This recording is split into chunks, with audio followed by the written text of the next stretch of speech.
had the inspiration to make this video and I just wanted to go ahead with it. And where this came up, I'm sorry to the person I'm exposing the message, but I'm not going to say your name, of course. I just want everybody to learn from it. So the message is that she started off by asking that she wants to join aviation, but then she said, does this airline only hire reference, people who have a reference, like people who know people in that airline? Does this airline hire only those? I said no, maybe they give preference to it, which is fair, but don't think about that, and think about your skills and work on that. Because why? Because she was like, what do I do about reference? I don't have any. I'm like, don't think about that, think about your skills, work on that, and then you'll get the interview. No need of reference like that. But she said every time they reject because I don't have a reference. I'm like, that's unfair. I'm sure there's other reasons also, because that can't be it, right? So she said no, it happened twice. I go for the interview and they segregate the CV, okay, the resume, reference ones and non-reference ones. I'm like, obviously they have to segregate because they want to know. It's just a segregation, right? Because even when I went for my first airline interview, they told me if you have a reference, write it on top of the paper, and then they separated because they have to. And sometimes if it's a different agent or something, they have to pay them, right? If it's a reference, usually they want to separate it, because usually companies have a thing where if a referral gets the job, the person who is the referral, the person who referred, you get what I'm trying to say, the person that's already in the airline gets some benefits out of it. So they want to segregate it, right? But so what I basically told this girl is that, you know what, you need to change your mindset. Because saying that, oh, they're not hiring because they only want to hire the people with referral, that's why they separated the CVs and everything. And I'm like, girl, they don't have that much extra money to stage interviews. Trust me, if a big airline, a big corporation wants to hire only people with referrals, they don't have anybody to answer to. They can just straight up say that only referrals are going to be allowed. They don't have so much money that they're going to keep their HR waiting there the whole day, their facilities filled with people of non-referral just to not hire them. I know a lot of people have that mindset. Sometimes maybe I would have that, what's the point, you're only hiring 3 people out of this group, which feels so weird. But maybe that day they really did not find anybody that was good enough.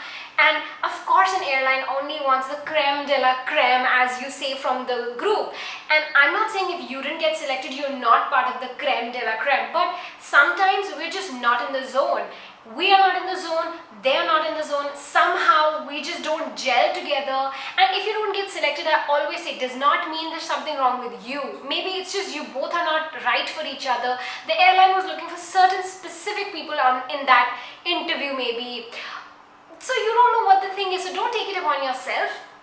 But I would definitely say that we need to change the mindset. I've had, even when I've been to interviews, they only hire this kind of people, they only hire that kind of people. I made a video about kind of people you're going to meet in interviews. Just watch that video is very helpful. But all these oversmart people, don't listen to them. Whatever you hear from other people, I'm sure this girl also had a cloudy judgment from somebody telling her this, because that's not true. And even if it is, okay, even if they're like being unfair like that, go and find another airline to give an interview in. Because if you can't change the situation, change yourself. If you still can't change yourself, just change the situation. Get out of that airline. Be like, this airline is unfair, I don't want to be with them, let me try for another airline. But if you do really want to be with this airline, you have to believe in it first of all, right? You have to believe in the company that you're willing to give your life to. Because you're going there, you're going there to give your life to them, right? So you have to believe in that airline at least. I've had so many messages where people are like, this airline is so bad, but I really want to work with them. How can you work if you don't even like that airline, So we really have to work on our mindset, and this is not something that I'm telling you to do.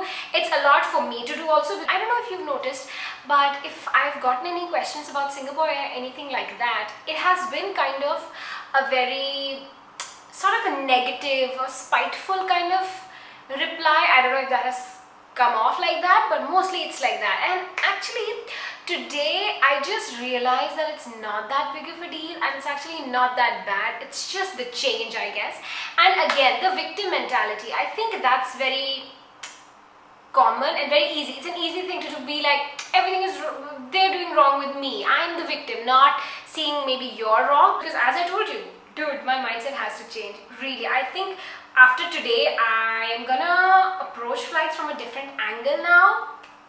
Yeah, I mean 5 years flying, but hey, still something to learn, right? So learning never stops, I guess.